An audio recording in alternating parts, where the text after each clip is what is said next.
bienvenue pour une nouvelle vidéo et pour un nouvel update graphique.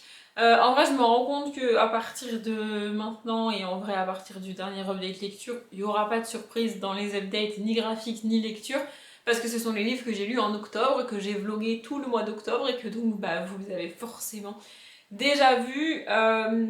J'ai un peu cassé la chronologie de lecture parce que dans tous les updates lecture et dans tous les updates graphiques je présente les livres dans l'ordre dans lequel je les ai lus et en général je mets les updates chronologiquement aussi, sauf que là j'ai lu beaucoup de graphiques en un coup et je voulais éviter qu'il y ait deux updates graphiques à la suite, donc j'ai inversé.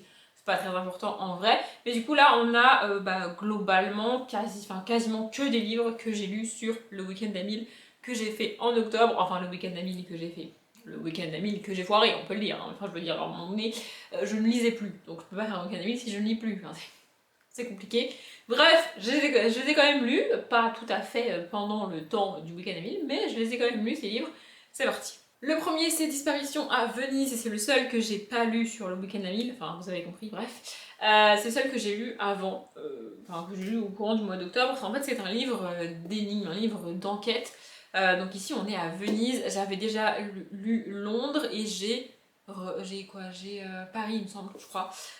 J'aime beaucoup, franchement j'adore les énigmes, j'adore les enquêtes, c'est un truc c'est vraiment, je trouve ça très cool. En fait c'est un peu comme si on était Sherlock Holmes et qu'on se baladait dans Venise pour trouver ce qui se passe en fait. Ici c'est une histoire de... c'est Sherlock Holmes qui a disparu, voilà carrément comme ça c'est fait. Sherlock Holmes a disparu et du coup on cherche Sherlock Holmes, où il est, qu'est-ce qui s'est passé, qu'est-ce que c'est que ce délire, qu'est-ce que c'est que ce bordel, qu'est-ce qu'ils veulent les gens. On est à Venise donc il y a une histoire de masques, il y a pas mal d'allers-retours avec les canaux, les îles et tout, et vraiment, Venise c'est une ville que je ne connais pas, que je n'ai jamais visitée, je n'y suis jamais allée, mais vraiment j'aime beaucoup. Et donc du coup, mais il y a tout un tas d'énigmes, il y a aussi une carte de Venise, et tu dois te déplacer, il y a pas mal de moments de l'enquête où tu dois trouver où aller, tu as des indications, des distances, des machins. Des fois on te donne carrément un itinéraire du style tu vas à gauche, tu passes deux ponts, tu passes deux rues, tu vas à droite, tu vas tout droit, tu changes d'île, enfin voilà. Bref, du coup là c'est plein de petites énigmes, comme ça je vais vous en montrer une au hasard. Voilà, et donc t'avances comme ça. Le seul truc que je reproche au livre, et je l'ai dit en vlog il me semble, c'est que c'est pas, tu lis pas dans l'ordre en fait. Tu fais pas les énigmes d'abord la 1, puis la 2, puis la 3, puis la 4. Tu vas faire l'énigme numéro 1 qui va t'emmener à la 46, et puis de la 46 tu vas aller à la 192, et puis tu vas revenir, tu vas repartir. Ce qui fait que quand t'es en train de le faire, tu sais pas où t'en es de l'enquête. Enfin, tu sais pas s'il te reste encore 10 énigmes, ou encore 20, ou encore plus que 2, enfin tu sais pas. Voilà, du coup c'est le seul truc que je reproche, c'est que du coup il y a des fois je m'arrête alors que... En vrai, j'aurais eu le temps de finir, c'est juste que comme je sais pas combien de temps ça va me prendre encore avant d'arriver au bout, je m'arrête. Mais sinon, franchement, j'adore ces livres, j'en ai un troisième à faire, je vais le faire, c'est sûr. Et j'espère que, je sais pas s'ils ont fait d'autres villes et d'autres trucs comme ça, mais moi j'adore en tout cas. Ensuite, on passe vraiment au week-end d'Amil. Donc j'ai lu La boîte à musique, le tome 4, La mystérieuse disparition, j'allais dire de Dupuis, pas du tout, Dupuis c'est l'éditeur, de Gigi et Carbone, c'est mieux. Voilà, c'est une saga de BD dans laquelle on suit Nola, comment elle s'appelle, c'est ça? Nola, c'est ça, qui au tout début du tome 1 donc a perdu sa mère et elle trouve une boîte à musique, d'où le titre, aïe ça fait mal.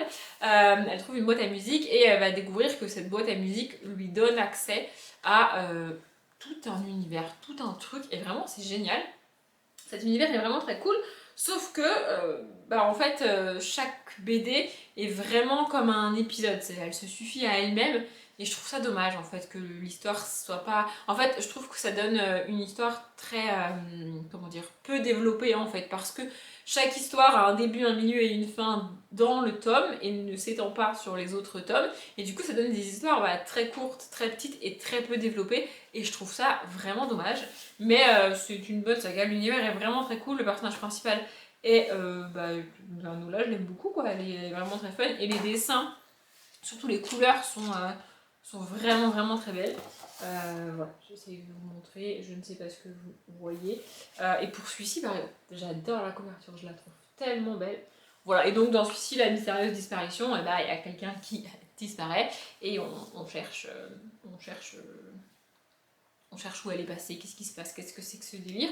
Et il y a un petit message d'acceptation Et j'ai trouvé ça cool. Vraiment, il y a un petit message en mode laissez les gens faire ce qu'ils veulent en fait, arrêtez de faire des lois pour que les gens puissent pas faire ce qu'ils veulent. Enfin, stop, à un moment donné, juste laissez-les libres.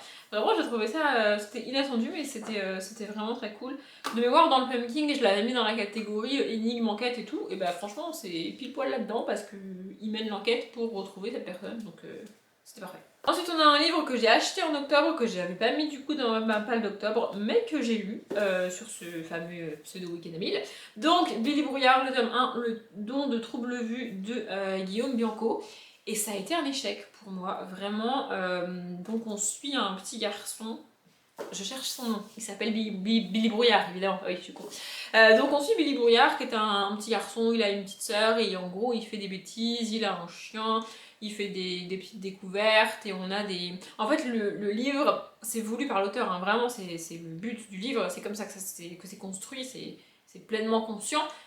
Mais c'est très très décousu, c'est que des petites histoires, des morceaux d'un livre que Billy Brouillard a écrit quand il était adulte, des petites informations, des petites scènes avec son chien, avec sa sœur, avec... Vraiment c'est très, très décousu. Et du coup bah, j'ai pas vraiment accroché. L'univers est sympa, c'est pas mon univers préféré. Pour Halloween effectivement c'est un bon univers, c'est très... C'est assez flippant pour les enfants, je pense que, enfin moi j'ai pas peur avec les livres, donc forcément je peux pas avoir peur avec Billy Brouillard et je peux pas avoir peur avec un truc qui est fait pour faire peur aux enfants, enfin mais voilà. Mais voilà, sinon le livre en lui-même est très beau, enfin l'objet de livre est très beau, les dessins sont très cool, les mises en page changent et tout, c'est vraiment très bien fait, c'est vraiment très, très cool à lire. Mais c'est trop décousu pour moi en fait, ça part vraiment dans tous les sens et du coup, il n'y a pas de... En fait, heureusement que j'ai lu sur un week-end à 1000, enfin, sur où je me suis posée et je me suis dit, je le lis quasiment d'un coup, parce que je pense que sinon, je l'aurais pas repris, en fait. J'avais pas envie d'y retourner. Il n'y a rien qui me motivait à continuer la lecture, parce que j'allais lire, ça n'avait pas de lien avec ce que j'avais déjà lu, du coup, il n'y avait pas de suite, il n'y avait pas de logique. C'est vraiment décousu, et bah, du coup, en fait, il m'a manqué un lien dans tout ce livre, il m'a manqué un truc qui me motive à lire, qui fait que je veux connaître la fin, qui fait que je veux avancer dedans. Là, c'était pas le cas, ça se lit bien, c'est sympa, j'ai passé un bon moment. Je l'ai dit dans le vlog, je ne garderai pas ce livre et je ne lirai pas la suite parce que je vois pas l'intérêt de lire plusieurs tomes comme ça et de lire à chaque fois la même chose, à savoir ça ne m'intéresse pas et ça me fait kiffer. Voilà, je suis un peu déçue, j'avoue, parce que j'en attendais beaucoup. Enfin, peut-être un peu trop du coup, mais bon, voilà. Pour les enfants et pour Halloween, c'est parfait, même si dans ce tome-là on parlait un petit peu de Noël. Bref. Mais pour moi, c'est pas assez en fait. Et je termine cette étude graphique en trichant de nouveau un petit peu sur la chronologie parce que je vous présente les deux tomes que j'ai lus de 109 rue des Soupirs. Donc le tome 2, Fantôme d'extérieur, et le tome 3. Non, le tome 2 Fantôme sur le grill et le tome 3 Fantôme d'extérieur, je vais y arriver. En vrai, j'ai lu d'autres graphiques entre ces deux-là, mais je me suis dit que plutôt que de revenir sur chacun des tomes dans deux updates graphiques différents, autant faire les deux d'un coup dans un seul update graphique. D'ailleurs, j'ai pas retiré mon marque-page, c'est pas grave. J'adore cette saga, vraiment j'adore cette saga. Donc c'est de Monsieur Tan et Guy Dumont, je l'ai pas dit. En fait, on suit Elliot, un petit garçon qui va emménager au 109 rue des Soupirs. Je vous montre à quoi ressemble le 109 rue des Soupirs. Voilà, c'est cette espèce de manoir chelou. Et le 109 rue des Soupirs est hanté par des fantômes. Et bah, du coup, Elliot va rencontrer ces fantômes et va vivre avec ces fantômes. Il va finir par être élevé par ces fantômes parce que du coup il est fils unique et ses parents sont constamment absents, ils sont toujours en déplacement et du coup ils le laissent tout seul. Alors au début ils essayent vaguement vite fait de trouver une babysitter, sauf que comme la maison est hantée, il n'y a aucune des babysitters qui reste, donc les parents finissent tout simplement par lâcher l'affaire et laisser leur fils tout seul, parce qu'eux ils savent pas qu'il y a les fantômes, donc ils restent même pas assez longtemps dans la maison pour se rendre compte qu'il y a des fantômes. Bref. Et donc du coup voilà, dans le tome 1 c'est la présentation entre guillemets du personnage, des fantômes, de l'univers et tout. J'ai adoré cet univers, c'est un humour un peu décalé, un peu noir. Apparemment c'est la marque de fabrique de Monsieur Tan, moi je connais pas du tout cet auteur de BD, donc voilà. Donc ça c'est le tome 1. Dans le tome 2 on en apprend un peu plus sur les fantômes, comment ils sont devenus fantômes, comment ils sont morts, qu'est-ce qui se passait dans leur vie et tout. Et j'ai trouvé ça vraiment très intéressant. Et dans le tome 3, c'est le fantôme d'extérieur, le tome 3, et comme le titre l'indique, c'est la première fois que les fantômes vont sortir de la maison. Et vraiment les voir dans la ville et tout, je vais essayer de vous trouver une planche, c'est vraiment très cool. Les dessins sont vraiment hyper cool, j'adore les dessins. Et il n'y a pas vraiment de couleur, c'est toujours la même couleur. En fait, le tome 2, bah, là, est vert, donc toutes les planches à l'intérieur sont colorées en vert, vraiment, elles sont toutes vertes comme ça. Et là, celui-ci est un petit peu violet, limite gris, et du coup, toutes les planches à l'intérieur sont dans ce violet, gris un peu. Le tome 1 est dans les tons bleus, je crois, si je dis pas de bêtises, et franchement, j'adore. Vraiment, j'adore cette saga, je la trouve tellement cool. Elliot est un personnage génial, et vraiment, c'est... Bon, pour Halloween, c'était parfait, évidemment, fantôme, tout ça, mais vraiment, j'adore cette saga. Je le trouve trop cool. Et il y a aussi une grande méchante qui apparaît dans le tome 1 et qui est là tout le temps. Et voilà, avoir cette grande méchante, c'est vraiment très cool parce que du coup, c'est pas les fantômes, les méchants, c'est vraiment une autre personne, une humaine, enfin, un humain normal comme Elliot, qui est le méchant de la saga. Et je trouve ça cool que pour une fois, les fantômes soient pas les méchants. Voilà, j'adore cette saga, vraiment, vraiment, vraiment. Je peux que vous la conseiller. Pour les enfants, ça doit être absolument génial parce que ça parle de fantômes, mais ça fait pas peur. Vraiment, ça fait pas peur. C'est un peu comme Casper le fantôme. Vous voyez, c'est un peu dans le même ordre d'idée. Il y a un peu d'humour noir. C'est pas que les enfants sont trop cons pour comprendre l'humour noir, c'est juste qu'il y a certaines réflexions qui sont clairement destinées aux adultes et que les enfants vont pas. En fait, ils pourraient les comprendre, mais ils vont pas y faire attention. Du coup, ça va passer au-dessus. Enfin, ça va leur passer au-dessus parce que juste ils ont pas fait gaffe, tu vois. Bref, j'adore cette saga. Je sais pas, faut que absolument je regarde s'il y a un tome 4, un tome 5, un tome. Parce que vraiment, j'adore cette saga, je la trouve trop cool. Bref, je vous la conseille, c'est génial. J'ai été particulièrement efficace sur des graphiques, je trouve. Il est court, mais comme à chaque fois sur les graphiques, en fait, c'est pas que j'ai peu de choses à dire, c'est juste que je peux pas m'étendre sur les histoires et les personnages et tout, parce que sinon, ça spoil 100% du livre, donc dommage.